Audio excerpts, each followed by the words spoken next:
Hey, welcome to the Breakthrough Creative. I'm John McDavitt, your host.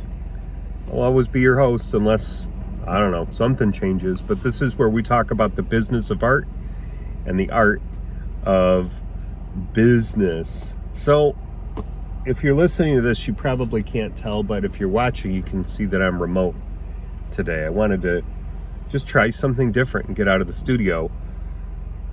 My routine, at least 4 days a week, although not today because my shoulder is killing me and I have some knee issues.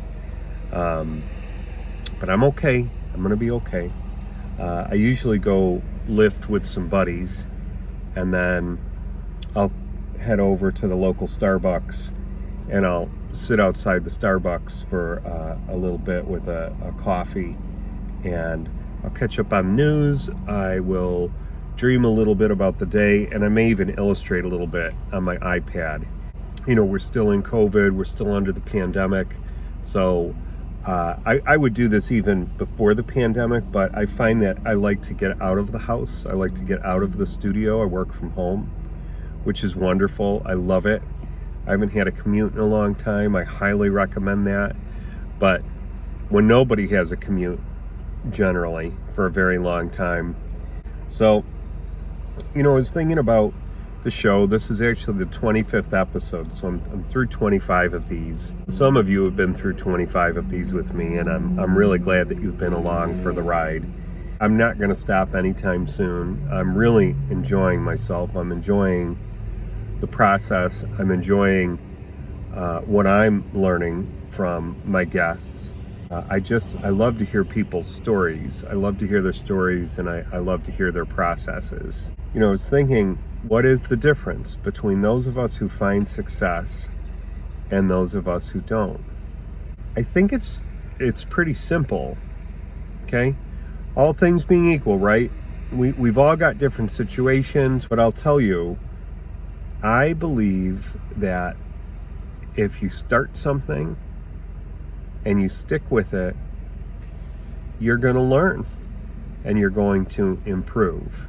I've seen it just with the show, with hosting the show. I mean, I don't know, maybe you haven't seen it, that's fine.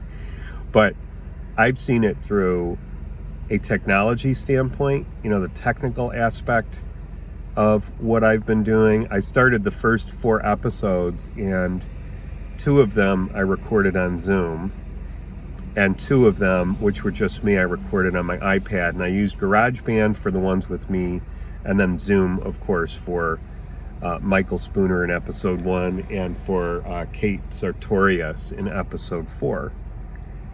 And then when I went to episode 5, I recorded Kim Whitty. Now, Kim is a social media influencer. She's got a bajillion followers, and she's really, really skilled and clever and resourceful at how she's built her business. And so she asked me, hey, can I use the video when you're done? And I said, well, I don't usually edit the video. I usually edit the audio. And she said, well, why not? Why don't you just edit the video and post it? Post everything. Post it. And then you can, you know, separate the audio out. So I said, okay. And then I froze because I had to edit this thing. And I didn't know what to use. I mean, I had iMovie, but that didn't have enough whistles and gadgets. And I had Adobe Premiere. I didn't really know what to do with that. When COVID hit, so many things went remote. That included the church that I pastor at. And so we started to record our messages and our services like lickety split. We had to get them done. And so I downloaded Final Cut Pro, and I was editing my messages whenever I would teach. And then I started to edit Kim's episode, and it was a different animal because there was just a lot more going on. I think I had I guess I had 2 episodes in whole in there for Kim. Man, it was like 3 hours worth, I think, that we spoke. And so I needed to edit it down. And, I'd had people telling me, you want to keep your podcasts and your shows to 20 minutes. Well, okay, maybe, but I didn't know. So I was like, you know what, I think I need to do these a little bit longer. I think these need to be long form. So that's what I did. I went long form with it, and I edited it down, and then I did a crazy thing, like I edited the second one before the first, which was just pushing me back, because what happened is I ended up with a break of about a month or so between episodes, and I didn't want to do that, but I was kind of frozen because of the technical aspect. And honestly, I was frozen as well by, is this going to go anywhere? Like, is this really going to do anything? Does anybody want to listen to this? Now, maybe you've heard of imposter syndrome. It's something that everybody deals with on some level, which is, I'm not qualified to speak about this. B, nobody wants to hear it from me. And, C, there's got to be a C in there, right? There's just some other thing in there that we go, this is another reason why I shouldn't do it. So we're always going to come up against pressure, pushing against us to not do what we're supposed to do. So I had committed to this, and one really good thing is one of my buddies who I lift with, his name is Bill. Bill started recording some short episodes that he was going to put onto LinkedIn around sales. And so he said, I'm going to do one of these a week. And we were sitting having a coffee talking, and I said, you know what, I'm going to do the same thing. So I had committed to Bill that I was going to do this. I had accountability. So having accountability was a really, really good pressure for me going in the other way. It was kind of pushing my back. It's like wind at my back saying, no, you got to go this way, you got to go this way, even in the face of stuff, being difficult or challenging and trying to stop me. And so I ended up, finishing editing these episodes of Kim and posted them, and I did it on YouTube and on my Libsyn.com, which is my platform that I use, or my host that I use for the podcast. And so I just kept on moving ahead with this, and I was booking guests, and I was finding that I was getting better at interviewing people, letting people talk, little things like not talking over people while they're talking, because it's recording an interview is different than it can be different than a conversation. At least that's how I like to do it, because you can crosstalk a lot. I still have that happen at times, and because I'm recording on Zoom, it's all on it's in one channel, so all the video, and I guess I can separate the audio, but the audio is all in one channel. And there are, maybe in the future I'll do it differently, but I don't know that I'll need to. And I'm not an incredibly techie guy. I'm more interested in the information that is getting out. So I released those 2 episodes, and then I started to book a bunch of other people. And I found that after getting through the frustration of editing the first several episodes, when I went to Final Cut Pro, I started to understand where everything was at. I started to understand the layers. I started to understand how to place icons and names and where they go, and how to do fades and cross dissolves and all of that. And also, while I was interviewing, I could imagine how I'm going to edit the episodes. So I might make little notes, and I'm going to make a cut here at about 3:35, and just on and on and on. The technical aspect is becoming more cohesive with the creative component, and then getting it up and on and out there. And then there's SEO, there's all this other stuff, right, that I don't necessarily know yet. But my whole point of this is that you don't know until you do it. You just don't know. You don't know how it's going to turn out. And if you're anything like me, you can talk yourself out of doing something before you even get started. So, I mean, think about that. Think about where we would be if Einstein had stopped before he even started. Or Michelangelo had stopped before he even started. Or Steve Jobs had stopped before he even started. Stuff is hard to do. It's really hard to do. And there are a lot of forces pressing against us. And by that, I mean, we've got friends, family, we have social things to do. We've got challenges that each one of us face, maybe financial, maybe we have a technology issue that we need to overcome. I don't know what is setting you back. I only know what's setting me back. And I know that if I let those setbacks take over or become anchors, that I'm not going to get anything done. And I've had that happen for long periods of time in my life. Other things were going on and other things were more important to me at the moment. But, there was, if I wanted to accomplish what I wanted to go after, I could have done it. And it starts with doing something. It starts with a start. And you'll encounter pushback, and then you've got to have the next thing that is really important in this whole process, which is a commitment.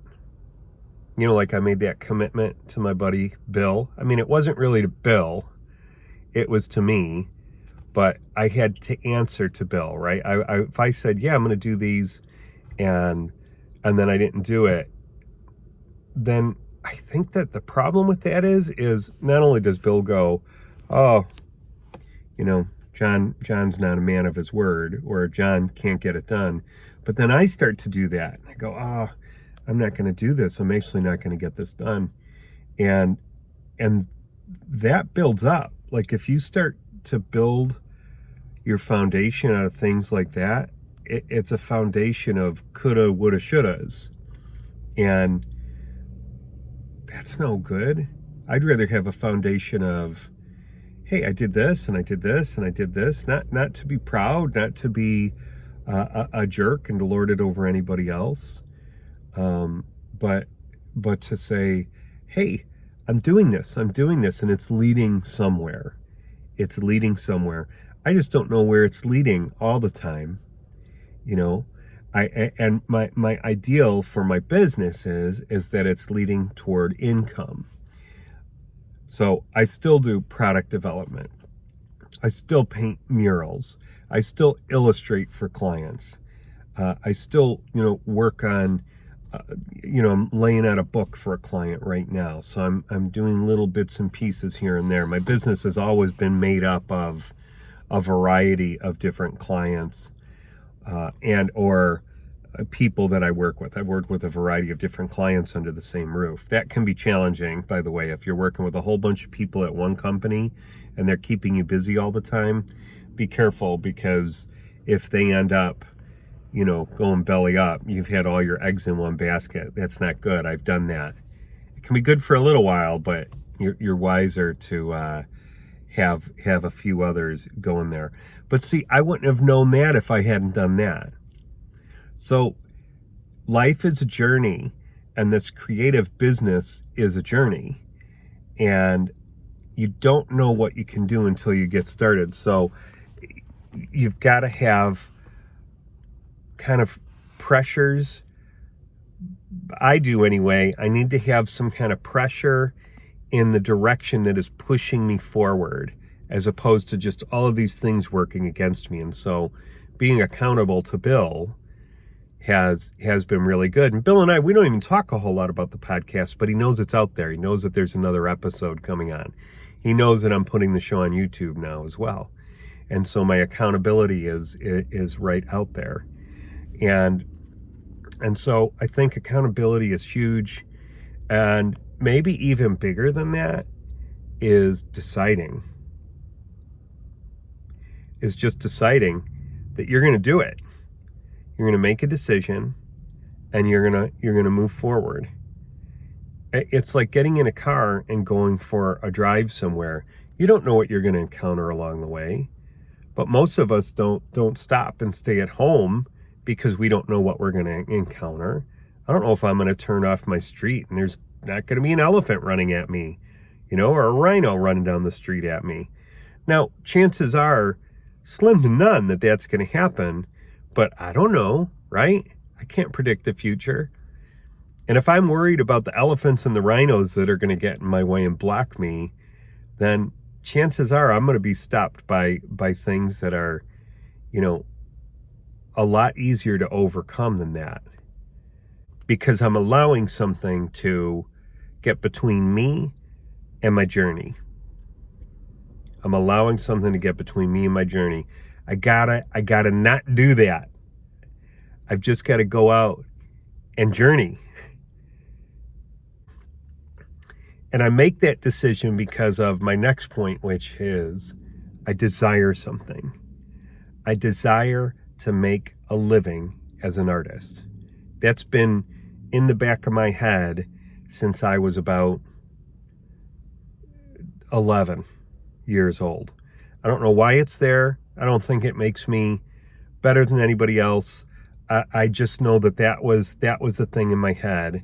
And I had enough external mentors and people pouring into me who gave me advice that seemed to support that. I don't even think they knew I had that thought in my head, but it seemed to support what my desire was. I want to make a living as an artist. I want to make a living as an artist. I want to make a living as an artist. That I realized, okay, I can do this, but I'm going to have to commit to it big time. I'm going to have to really want this. And so I really, really wanted it. And so I went after it. I made the choice, and then I had accountability around me, and I did something. So my encouragement to you today is go do something. Get started. Because you don't know that it's going to turn out badly. And chances are pretty good that it's going to turn out better than you think if you're intentional and you go after it. Get yourself some accountability so that you have somebody to look in their eye when you do or don't do what it is you said you were going to do. And then make a choice and commit to pursuing it. And it's got to be something that you desire like nothing else. All right? I think that's it for today. I think that's good stuff. That's been good stuff in my life. Now, I have some interesting episodes coming up I'm really excited about. I haven't done this before because I haven't done it before, so I thought, let me give it a try. So October is going to be all movie effects industry people. I have a creature designer, Carlos Huante. He is one of the best in the industry, and he talks about his career journey. I have Ted Haynes, who is a foam fabricator, which means he does a lot of other stuff in the effects industry, but he'll build fat suits, or he'll build the muscle understructure suits for gorilla costumes, or for superheroes. Like he worked on the Avenger movies, so like he's making the padded suits that go on under the costumes that Captain America wears, or any of the other superheroes. It gives them a little extra buff. And then I'm going to be talking to Bart Mixon in the third week of October. And Bart is truly a man of 1,000 faces. Bart has done makeup in the effects industry since the early 80s. The first big one of his that made him move out to LA was applying the RoboCop makeup to Peter Weller in, I think it was 86 or 87, the original RoboCop. And, he's worked on just about everything you can imagine. He's worked on the Orville, he's worked on the Avenger movies. He is an incredible makeup artist, and he shares his journey. And he worked on the original Pennywise from the It miniseries years ago that he made Tim Curry up in. And then the last week is going to be Alec Gillis, who is a partner and owner of ADI, Amalgamated Dynamics, which is one of the top practical effects companies in the film industry, which means they actually build the props and costumes and creatures. And they've done so many movies. They did the most recent It, the makeup as well on Pennywise. They've done the movie Bright, which had all the kind of orc characters and fantasy characters in it, all the way back to Alien 3, Alien versus Predator. Really incredible stuff. So we're going to get insight from a man who's been in the industry for a long time, who's really entertaining as well. He's a great interview, and he just shares, his side of things, being an owner of an effects house out in Hollywood. And I am really excited because I'm an old effects guy. I love special effects, makeup. That was my background. But there's just so much to be gleaned from each one of these episodes. And I've never promoted episodes moving into the future before. I guess I did last week. I did one episode, but I've never done a block before. So let your friends know, let the artists in your life know, and I'd love to hear from you too. I'd love to hear either where you're doing well in your business or your journey. I'd like to hear if you got questions, and if you'd like some specific guests on. I'm trying to get guests from kind of all over the place in different mediums, like performers and actors and dancers. And, I've had a lot of visual artists on, but, we're not limiting to visual artists. And if there's anything you think I could do to make the show better, reach out to me and let me know. I'm John at thebreakthroughcreative.com. I know that's a long name, right? But you only have to type it once, and then I think it goes into the memory slot somewhere in your email program. Is that what it is? I guess it is. So I'd like to hear from you on that. And, I encourage you to get started doing something. Do it. I guess it's how I've ended most of my episodes, right? Is do something you love and find a way to make a living with it. So if you're stuck, get started. Get started doing something, because it will lead you to the next thing. Okay? And I think you can do it. I've seen a lot of people who can do it. And I've seen a lot of people who can do it who just they give up. They don't think they can do it. I think about the person, digging for precious metal, and they're digging, and they dig for 2 days, and it's like, this isn't the place.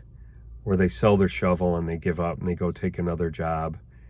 And they were, inches away from digging up that gold, and they gave up a little bit too soon. I think people give up too easily or give up too soon. I'm not saying that you shouldn't, take a look at your situation and make a pivot. But, if you really feel like you're supposed to do something, try to find out how to do it. And the only way you're going to find out how to do it is by doing it. Okay? All right, that's it for today. I'm John with The Breakthrough Creative. We talk about the business of art and the art of business. And I'll say it again. Get busy doing something that you love to do, Go make something and then figure out a way to make a living from it. All right, I'll see you next time.